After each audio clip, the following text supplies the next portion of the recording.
What's up guys, today I'm going to be sound dampening my GK64 with some plasticine I got, so stick around to see the end results. And yeah, a shout out to Tech for this idea. I saw him modifying his keyboard with some Play-Doh, but the only issue I had with that was that the Play-Doh dries and it becomes hard. So I searched for some alternatives and I came across plasticine. Plasticine's a like soft modeling material which doesn't really dry, at least from what I've seen online. And the main reason I want to do this mod was because my GK64 felt really light and cheap, and it was also really hollow, as you'll hear.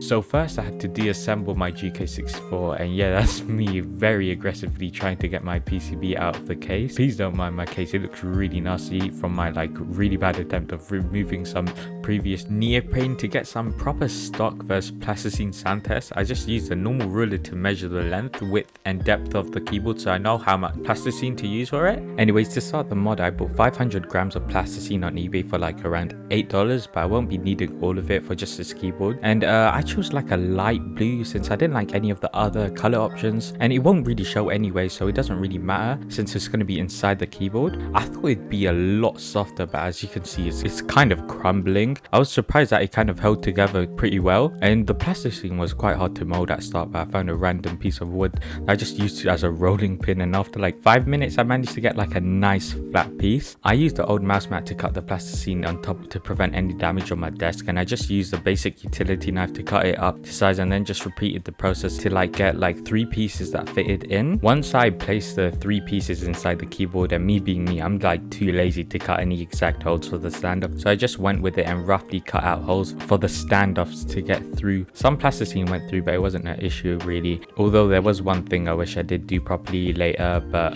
more on that later.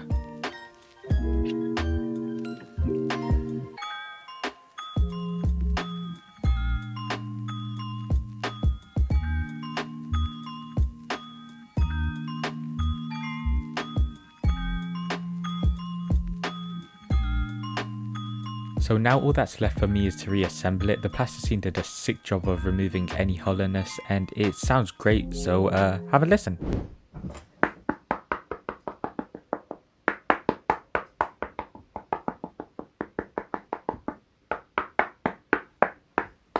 Now let's have a look at the weight difference, and yeah, roughly around 256 grams weight difference, and the keyboard feels a lot heavier, and it makes it just feel a lot more premium.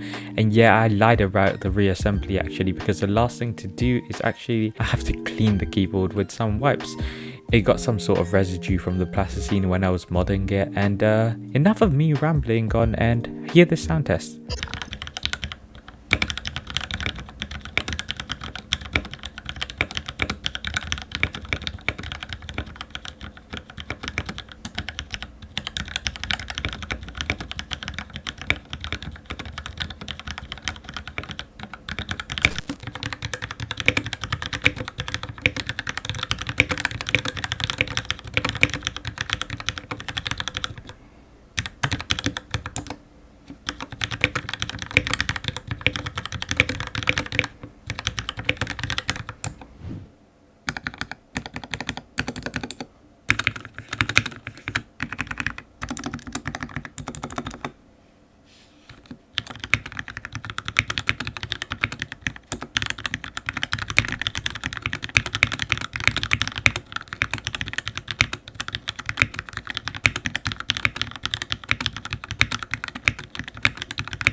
So I'll let you guys be the judge of that sound test. Comment below whether you liked it or not. Personally, I think it sounds a lot better and it just feels a lot more premium in the hand. The sound kind of sounds a lot more soft and wetter, if that makes sense, which I do think is quite nice, honestly. If you remember, I said there was one thing I wish I did when installing the plasticine. What I wish I did was roll the plasticine slightly thinner, around 2 or 3 millimeters of thickness, as when I installed the switches they wouldn't fully go all the way in and there was too much plasticine below the PCB blocking the switch from actually going inside, and it was slightly uneven on one side. So if you're going to do this, I'd recommend rolling out the plasticine more, but other than that, it was really fun to do and I'd say it's definitely worth it if you've got the time. Let me know what you guys think of this mod, and if you've got any future suggestions, let me know as well. Leave a like, comment and subscribe for the YouTube algorithm and all of that stuff. And thanks for watching towards this point. Before you leave, enjoy this ASMR. Peace.